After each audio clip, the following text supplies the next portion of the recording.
有客相从，各言所至，或愿为扬州刺史，或愿多资财，或愿其鹤上升。其一人曰：腰缠10万贯，其鹤上扬州。当阳出城往北20余里，本是一片草木荒芜，少有人烟之地，此时却叫人扎起了成片连营，浩浩荡荡绵延开去100余里。暗紫色旌旗高高伸出帐顶，上绘9瓣银莲，在寒风中猎猎飞舞。射日之争，云梦江氏的驻地，江家的一名修士在宗主处领了命，匆匆到了军中另一处营帐前，只见眼前的那面门帐虚掩着，边沿细细绣了一段卷云纹，锯制成的年代似乎已有些久远，却叫人用心洗涤得干净。那名年轻修士战战兢兢地立在门边，机遇抬手撩起门帘，可一想到帐中那人的冷厉面容，又不禁心生寒意。踌躇半天，最后也只敢隔了门帘，站在外头喊道：韩光君！军帐内很快传来人的应答，清冷如霜雪，像是不带一点情绪。何事？修士赶紧道：江宗主让我通知下去，今夜子时3刻便动身。帐内静默片刻，随后刚才那声音又淡淡响起：知道了。修士抹了抹额上的汗，像是终于完成了一件极为艰巨的任务一样，长长舒了口气，道了声打扰便离开了。蓝忘机凝眉，听着帐外的脚步声渐渐远去，竟是同刚才那名修士一般，暗自吐出一口气。只是还不待他完全放下警备，手心里便紧接着传来一阵湿热的触感，痒而麻，像被什么动物的小爪子轻轻挠了下心里头那块软肉。他的目光骤然深沉，低下头去看那始作俑者，却见怀里那人不安分地扭动了一下，察觉到他的视线，又伸出舌头舔了一下捂住他嘴巴的手掌，微微上挑的眼角弯如新月，氤氲其中的浅淡水痕，像夜空里若隐若现的云雾，细细辨去，依稀可见星辰闪烁。魏无羡抬起一边胳膊拨开了蓝忘机的手，只见方才掩盖在手掌下的那2瓣薄唇，竟也是浸透了水光的深红色，像夏日枝头待人采撷的果实，开合间抖落下未干的晨露。魏无羡得意地挑了挑眉毛，对抱着他的那个人笑道：怎么样，江城最后还不是听了我的？蓝忘机沉默不语，一双眼睛因沉淀了太多情绪而显得深沉，甚至可怖，定定地盯了魏无羡半晌，下身蓦然一个挺动。轻点儿。魏无羡被他顶得向上一跳，不满地撇了撇嘴角，抬头对上那张平静的近乎淡漠的脸，犹自笑道：看看，好一个冰清玉洁，叫人畏惧的寒光君。你方才同那人说话的时候，他可曾想过你现下正在做什么？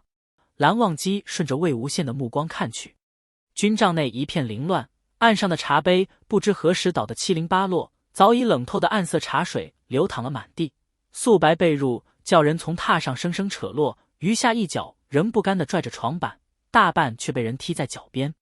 2道人影就交缠着坐在不远处，黑色衣衫凌乱地披散开来，纠缠着困住他的那片白衣，像黑白泼墨的画卷，交横在微微泛出胭脂色的肉体之下，难免沾上几分不合诗意的淫迷。空气里满是情欲的味道，似乎连那阵清冷檀香也要被一同染透，若有若无的腥味萦绕在鼻尖，悄无声息地把那最单纯的欲望无限放大。加入本频道会员，听完整的。蓝湛，这是会员独享的影片，要偷看我们酱酱酿酿，就要升级为世家公子了。魏婴，你别说了。怎么又害羞了？怎么每次天天的时候就不……混混沌沌间，魏无羡像是忽然想起了点什么，抬起一手轻轻揪住了蓝忘机的墨发，把他稍微从自己的胸口拽离一点，慵懒的声音像警告又像调笑：别咬那儿，会被人看到。蓝忘机的动作倏然一顿，魏无羡的手指顺势插进他柔顺的长发里，嘴里继续道：上次被江城看见了，他还问我怎么回事。哼，怎么回事？我只能说是被虫子咬了。喂，你听见没有？虫子不为所动地低下头，狠狠一口咬在他锁骨上，无视了魏无羡不满的痛呼声，牙齿深深碾磨了数下，直到确定留下的那道印子不会轻易消失，这才恋恋不舍地放开。魏无羡目瞪口呆地看着他此番举动，几乎气笑了。你现在可真有能耐了，好好的君子，就这样长歪了呀。他没能再说下去，对方已经附过身来，重新含住了那两瓣采撷过度的嘴唇。2个时辰前，中军帐一座案桌，一方沙盘，以江城为首的几位家主围在桌边，面上俱是一般的凝重神色。江城手指着沙盘上一处，缓缓道：“我等于此驻扎，200里开外便是温氏在江陵的驻地。想要破天门，取云梦，江陵一战必无可避。”一名家主点头附和道：“正是，方才探子来报，温氏于江陵仅有3000余兵力，但大半都是上等修士。云梦与荆山又尚在他们手中，只怕能随时调动的援军不止10000人。”江城眉头紧锁，问道：“我方情况如何？”他身边一名修士道：“今日清点结果来看，连营中有8000，其中修为中下者占半数以上。夷陵的援军恐怕要3日后才能到达。”江城暗暗抓紧了手下木桌，咬牙道：“人数成2倍之势，若是强取呢？”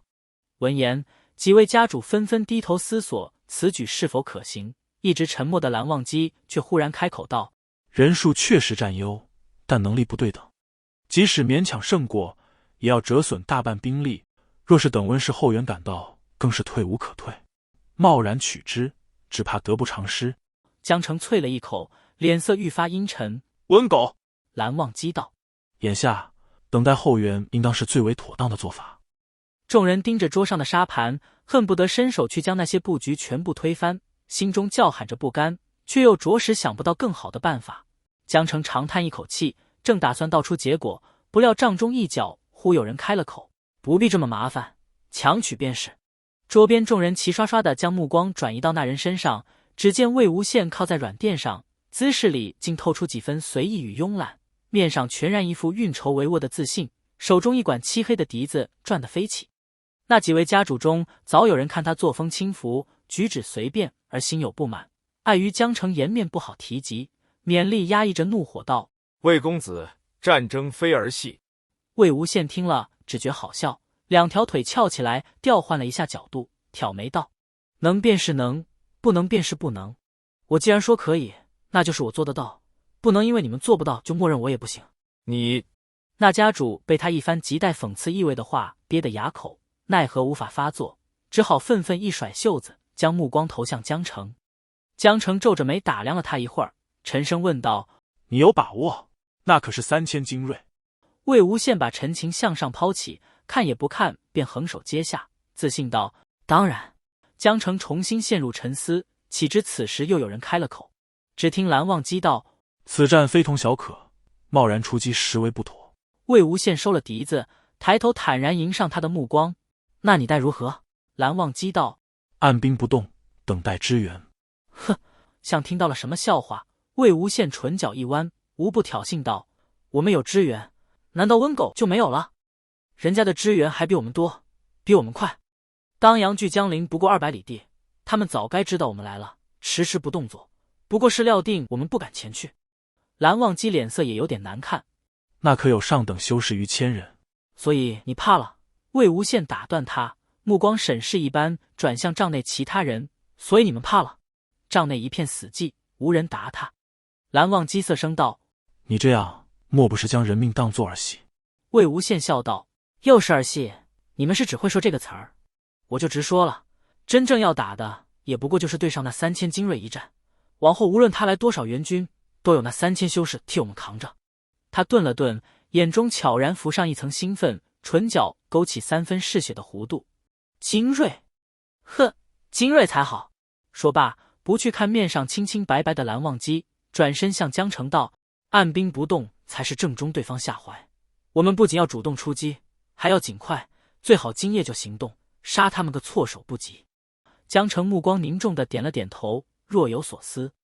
魏无羡见状也不再多说，拍拍衣上尘土，起身出了营帐。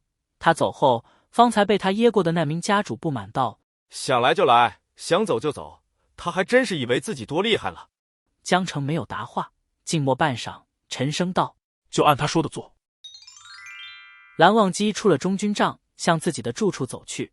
各家修士三三两两的从他身边路过，匆忙中见了他，还不忘停下来，规规矩矩的打过一声招呼。因知韩光俊不喜被人打扰，营地里做安排的人还特意将他的营帐扎到僻静处。如此转过几个拐角，人渐渐少了起来。